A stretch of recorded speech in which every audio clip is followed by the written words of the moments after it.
causes they focus on, but they have completely different ways of presenting them. While Kate tends to address all people more or less, Meghan addresses a much narrower group.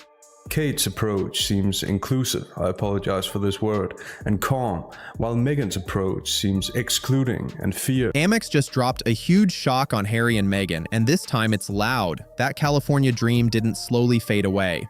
It got cut off, sharp and sudden. A cold legal filing hit Montecito like a storm, and American Express came straight for the Duke and Duchess, demanding over $2.30 million in unpaid credit card debt.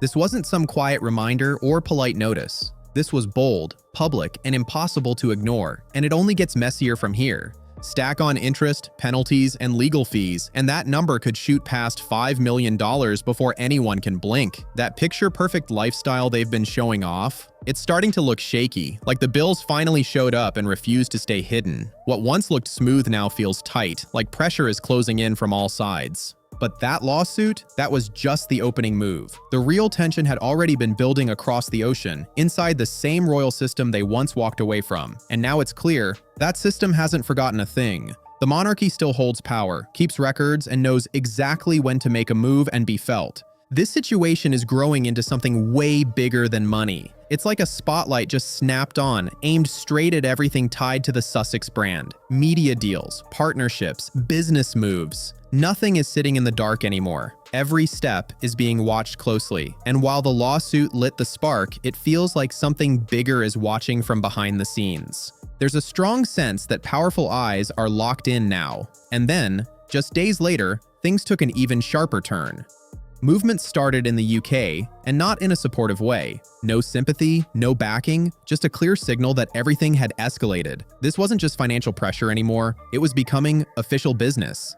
On February 24, 2026, a directive came out of London, and it hit cold, not from a palace press office, but from the Privy Council itself. That alone sent a serious message. This wasn't gossip or headlines anymore. This stepped into formal territory. The order was direct, no wiggle room at all. Meghan Markle was given exactly 21 days to hand over a full, unfiltered breakdown of all corporate credit card spending and liabilities. That includes both domestic and international activity tied to business and charitable work. Every detail, every transaction, fully exposed. No delays, no negotiation, just full compliance expected, no exceptions. And to make sure it happens, a special ethics subcommittee was formed, and this group holds real authority. They can request records from any company, charity, or organization linked to the Sussex name. That's not small pressure. That's coming from the top. Now everything is tightening up fast. What once looked like freedom and independence is now facing hard numbers, strict oversight, and zero flexibility. The spotlight is locked in, and the world is watching every move as this keeps unfolding.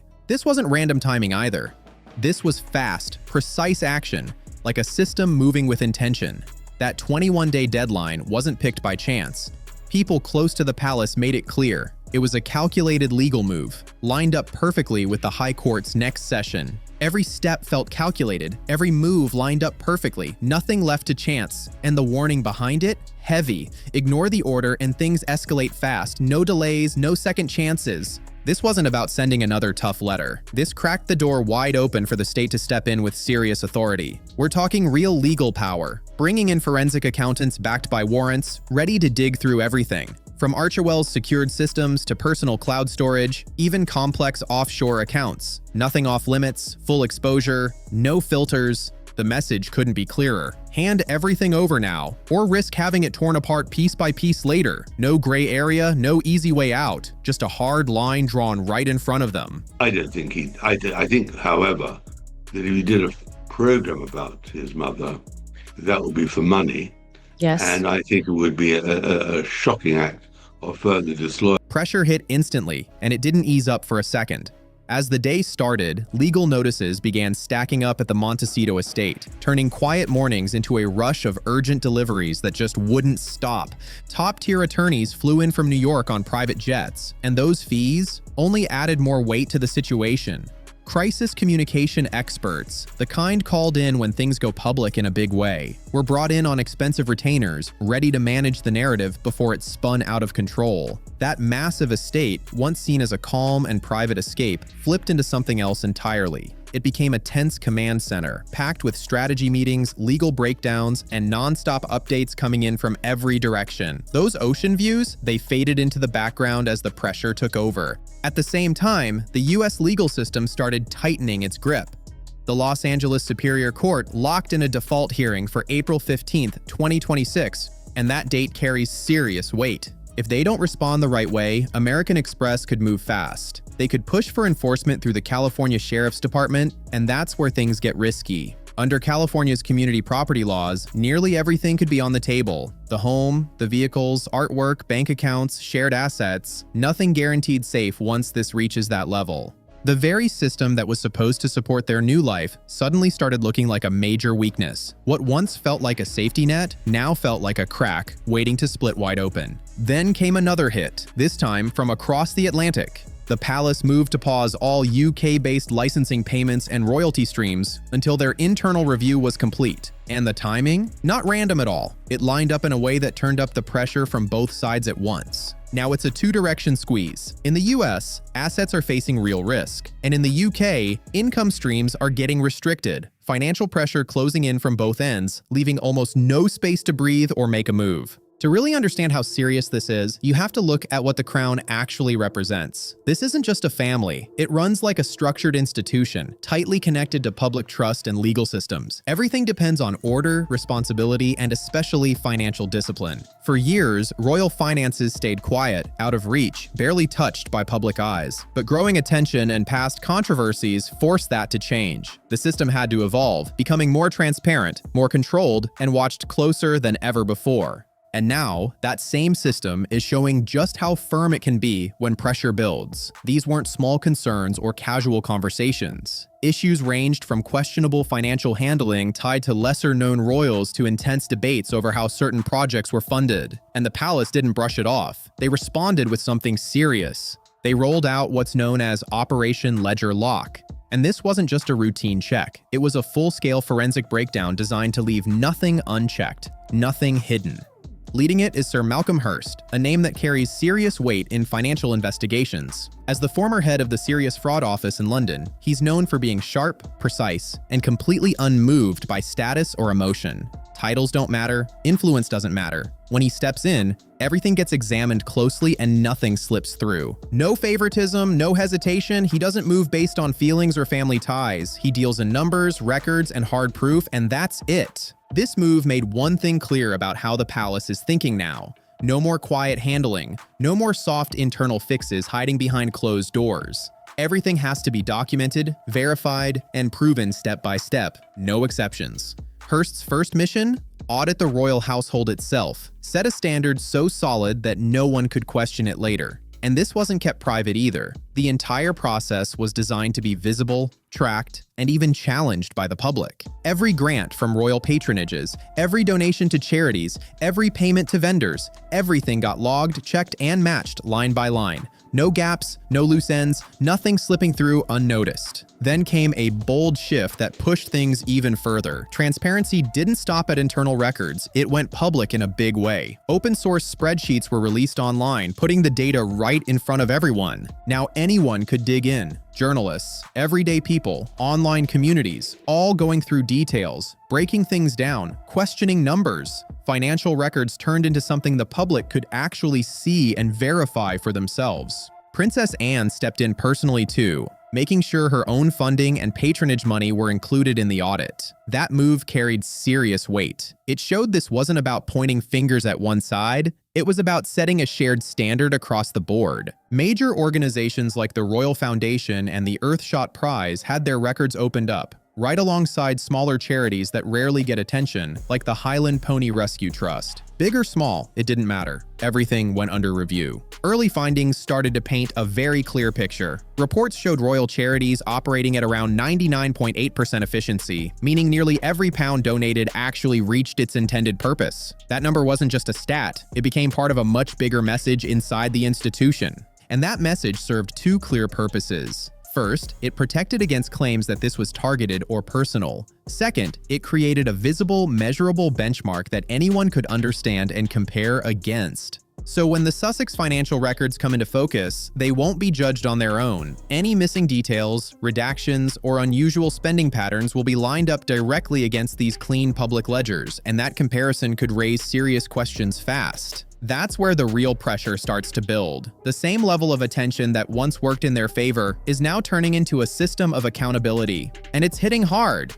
This is a strategic shift that changes everything. Instead of reacting, the palace is now setting the terms, controlling the narrative through data, structure, and full transparency. No guessing, no confusion, just clear moves backed by records. As one former royal courtier put it, the king is not behaving like a parent. He added that, in his role as chairman of the board of the firm, he's attempting to mitigate a risk that might have devastating consequences for his brand. And that statement alone says a lot about how serious this has become.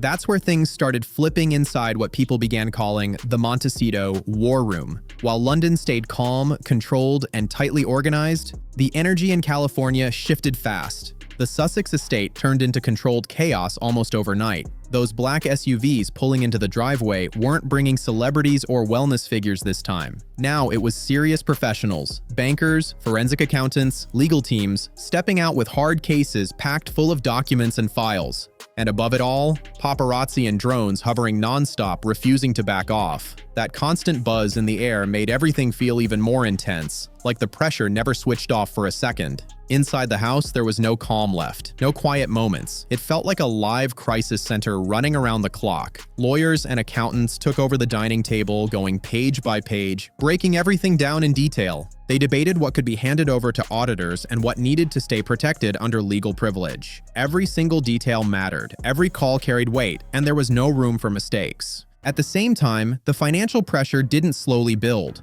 It hit all at once. That carefully curated lifestyle started showing visible cracks under real stress, and the timing couldn't be worse. Series is over. There's no great podcast. They don't generate any money. And I don't see where she is going from. According to a source close to their financial circle, Netflix flagged the final $2.1 million payment tied to their documentary deal, pointing directly at the ongoing legal situation. And that wasn't the end of it. It was just another layer adding to the growing pressure surrounding everything.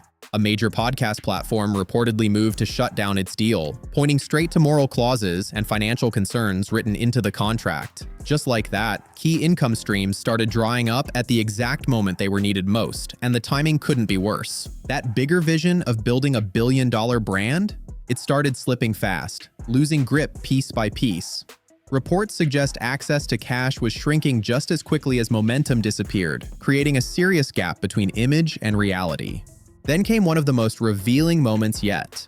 A leaked memo claimed that two private equity investors tied to Meghan's lifestyle brand, American Riviera Orchard, demanded immediate repayment. And when they checked the main operating account, it allegedly held less than $5,000. That number landed hard. It wasn't even enough to cover a single week of estate security, something considered essential at that level. And in elite circles, perception means everything. Once that image shifts, doors don't slowly close. They slam shut without warning. The luxury world started reacting fast. High-end fashion houses that once rushed to dress Meghan reportedly began pulling back quietly, requesting loaned couture pieces to be returned. The shift was subtle, but impossible to ignore. A well-known Los Angeles jeweler is said to have pulled a short-term credit line tied to a $130,000 emerald cuff. Moves like that sent a clear signal. What once looked like strong influence and stability was now starting to feel uncertain. And the pressure didn't stay limited to business deals. It hit everyday life too. Payroll was reportedly frozen, leaving staff unpaid and creating tension inside the household that couldn't be hidden.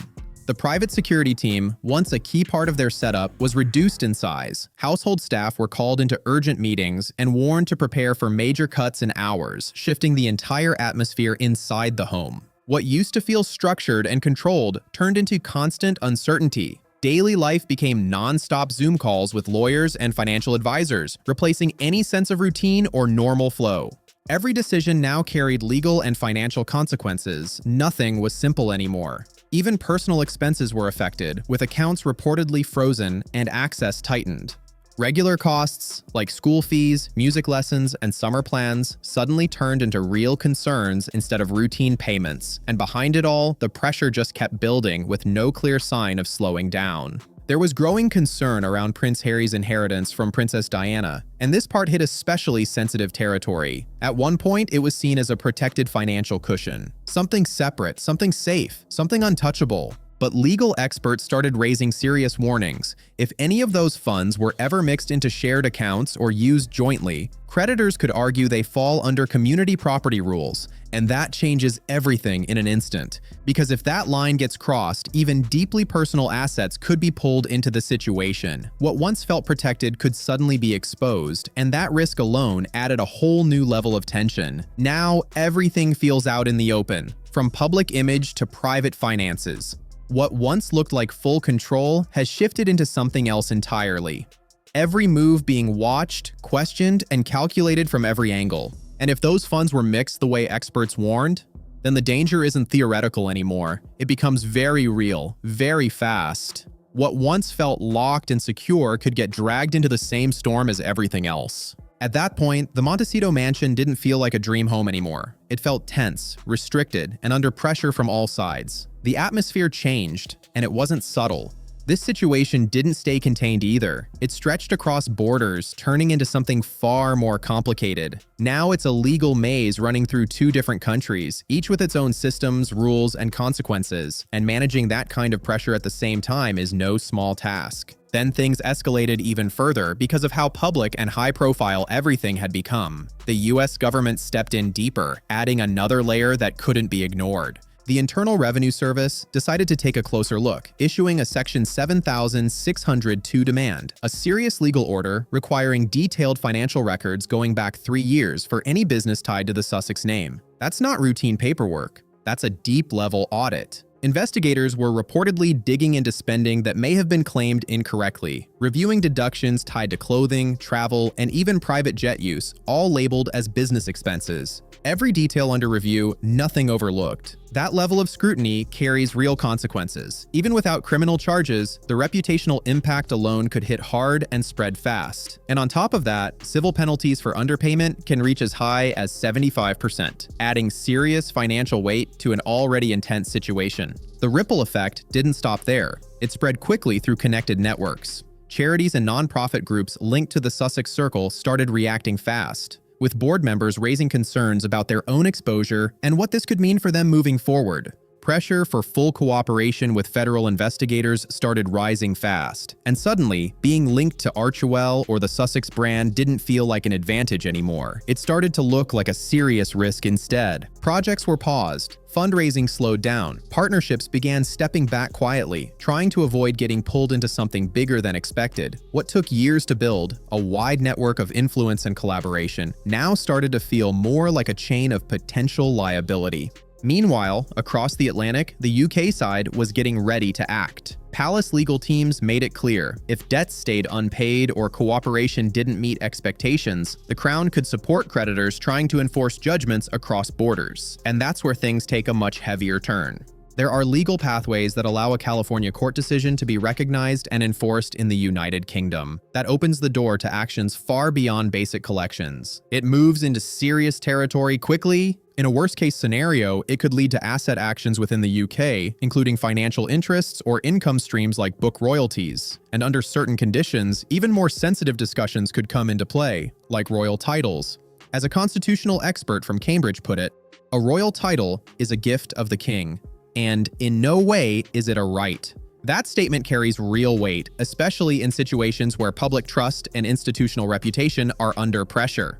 There's historical precedent for titles being removed, particularly in cases where actions are seen as damaging to the Crown's standing. The mechanism exists, and the message being sent is clear. Nothing is completely off the table if things continue to escalate. As that 21-day deadline started closing in, the Sussex team made their move, but it was tightly controlled and highly strategic. Encrypted hard drives and sealed binders filled with early disclosures were prepared and shipped to London under strict handling procedures. This wasn't random, it was calculated. Identical datasets were sent to both St. James's Palace and American Express offices in London at the exact same time. The goal was obvious: show cooperation and present a clear image of full transparency. Online, the reaction exploded almost instantly. People began tracking courier movements, sharing updates in real time, and pushing hashtags like #SussexAudit and #LedgerLock into global trends. The situation wasn't just unfolding behind closed doors anymore. It was playing out in full public view, with attention coming from every direction. The situation had fully stepped into the public spotlight, and the tension was impossible to ignore. Everyone was watching closely, asking the same question. Was this a real attempt to fix things and calm everything down, or just the beginning of a much longer legal battle? Answers started coming when Sir Malcolm Hurst's audit team released early findings, and what came out raised serious concerns. According to a source close to the process, the details didn't line up the way many expected. The Sussex disclosures didn't match the clean, structured transparency seen in palace records. Instead, they were described as incomplete and heavily edited, missing invoices, gaps in timelines, even entire months where spending wasn't clearly accounted for. Those kinds of inconsistencies raised immediate red flags for investigators. That kind of data doesn't just get overlooked. It triggers deeper review, closer inspection, and more serious questions about what's really going on behind the numbers. American Express's legal team reacted fast. They filed a motion in Los Angeles, arguing that the incomplete disclosures pointed to bad faith and suggested that assets may have been concealed. That move pushed everything to a higher level, escalating the situation even further. Now, this wasn't just pressure. It was full legal conflict, with the stakes rising on every side. And because of that, the court didn't wait around. It moved the hearing date forward, tightening an already short timeline and turning the situation into a race against the clock. The impact hit hard, and the response wasn't subtle. Veteran groups and nonprofit organizations that once worked closely with the Sussex brand started releasing public statements. They praised the palace for transparency and controlled financial practices, while quietly raising concerns about Archewell's accounting without directly spelling it out. That shift mattered more than it looked. Sponsors who once rushed to align with the Sussex name began stepping back, choosing instead to support royal projects with clear distance from the situation. No loud announcements, just quiet separation that spoke volumes. The divide became obvious, and the message came through without needing direct words. Public opinion, carefully shaped over time, started shifting in a different direction, and it became clear what was really at stake. Because their most valuable asset was never media deals or publishing income, it was credibility. And now, that credibility is under serious pressure, with every new development adding more weight to an already intense situation. In a world where perception drives opportunity, losing trust can hit even harder than losing money, and that reality started settling in fast. Inside Montecito, the mood turned heavy, almost suffocating, as the pressure refused to let up. One evening, with the Pacific wind pushing hard against the doors, the choices in front of them became impossible to ignore. Reports suggested that a draft apology email to the king sat unsent in Meghan's outbox, a quiet but powerful sign of a path they hadn't taken. At the same time, their phones kept lighting up non-stop. Updates from the palace, audit notifications, reminders of upcoming court dates. It just didn't stop. And layered on top of that, sharp criticism from global media kept pouring in without pause, every headline chipping away at the image they had worked so hard to build.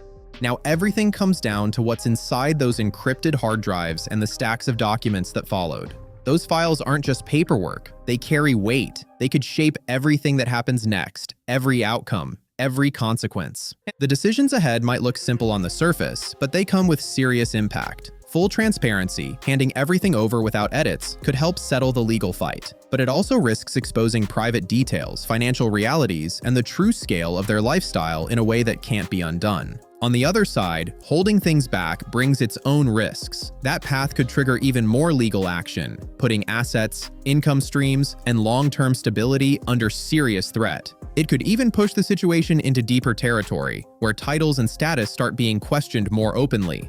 This situation has moved far beyond money. It's turning into a defining moment, not just for them, but for how modern royalty operates under pressure. In a world that demands accountability, the Crown's response has made one thing very clear. It can act strategically and set firm boundaries when necessary. And this isn't just about one couple. It's about setting expectations for everyone connected to the institution moving forward. A new standard is being drawn, built on transparency, responsibility, and public accountability. And it's not subtle at all.